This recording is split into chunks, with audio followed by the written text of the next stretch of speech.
Maharashtra today 24 news, सत्य परिस्थितीचा सविस्तर आढावा।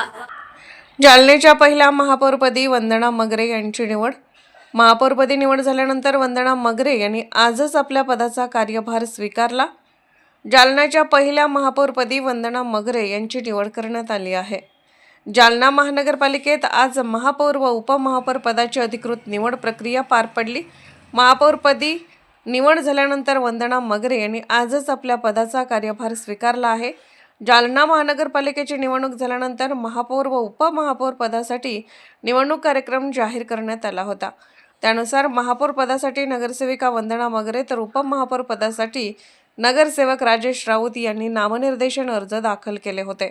त्यानंतर वंदना मगरे यांची महापौरपदी तर राजेश राऊत यांची उपमहापौरपदी बिनविरोध निवड करण्यात आली। त्यानंतर आज जालना महानगरपालिकेत महापौर व उपमहापौर पदाची अधिकृत निवड प्रक्रिया पार पडली।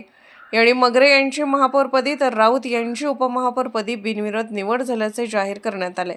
पहिली महापालिका आहे आणि या पहिल्या महापालिकेचा महापौर होण्याचा सन्मान मगरे ताईला मिळाला, उपमहापौर होण्याचा सन्मान राजेश राऊतला मिळाला।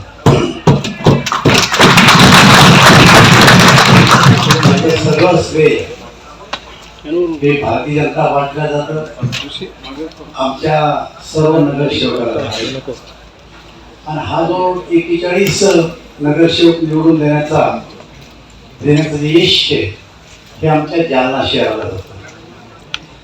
जालना शहराने आमचा विश्वास व्यक्त केला, त्याबद्दलही मी जालना शहरातील सर्व नागरिकांचे भाजपच्या वतीनं आमच्या सर्वांच्या वतीनं आभार मानतो।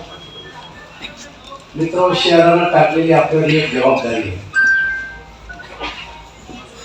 आणि जबाबदारी म्हणजे किंवा महापौर उपमहापौर हे काही शोभेचं पद नाही आहे, हा एक काटेरी मुकुट आहे आणि तो तुमच्या डोक्यावर ठेवलाय दोघांच्या।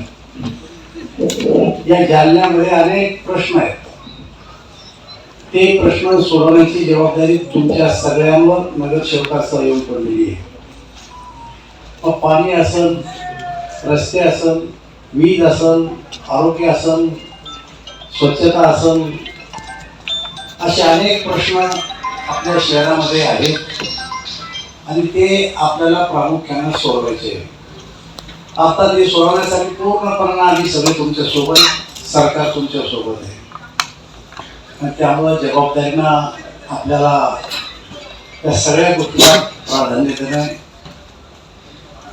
आता तुम्ही पदावर बसले, काहीतरी सत्कार समारंभ करून घ्या, नगरसेवकांनी आणि महापौर व महापौरांनी एक बैठक घ्या, सगळ्या शहराचा एका फेरफटका मारा, ज्या गोष्टी करण्यासारख्या आहेत त्याच्या नोंदी करा आणि नोंदी करून काय करता येईल ते तुमच्या लेवलला तुम्ही करा, जे तुमच्या शिवाय करायची गरज आहे ते आम्हाला सांगा। पण या जालना जिल्ह्याला जालना फर्स्ट अशा प्रकारची एक लाईन आपल्याला सगळ्यांना। बरेच नगरसेवक आता आपल्यामध्ये जुने निवडून आले, बरेच नगरसेवक नवीन निवडून आले। जुन्याचा अनुभव लक्षात घ्या, नवीनला शिकण्याची कोशिश करा। आपलं शहर हे आता नव्यानं महापालिका झालेलं आहे, मोठ्या प्रमाणावर थकबाकी आहे, आपलं उत्पन्न वाढवण्याची गरज आहे। केवळ सरकार आम्हाला काहीतरी पैसा देईल त्यातून आम्ही काही करू, सरकार तर पैसा देईलच, पण स्वतःचं जे काही उत्पन्न असेल ते उत्पन्नाचे जे स्रोत आहेत ते स्रोत तुम्हाला बळकट करावे लागतील।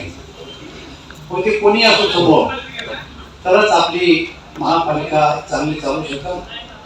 मागचा काळ कठीण काळ होता, 4-4, 5-5 वर्ष वीज मिळत नव्हती, पिण्याच्या पाण्याचा प्रश्न प्राधान्य नव्हता। मला असं वाटतं की पिण्याच्या पाण्याचा प्रश्न ऑलरेडी सुटलेला आहे, विजेचा प्रश्न ऑलरेडी सुटलेला आहे, फक्त सुटलेले प्रश्न अजून पूर्णत्वाला यायची बाकी आहे। आणि ज्या काही गोष्टी त्यासाठी करायच्या त्या गोष्टी सर्वप्रथम कराव्या लागतील।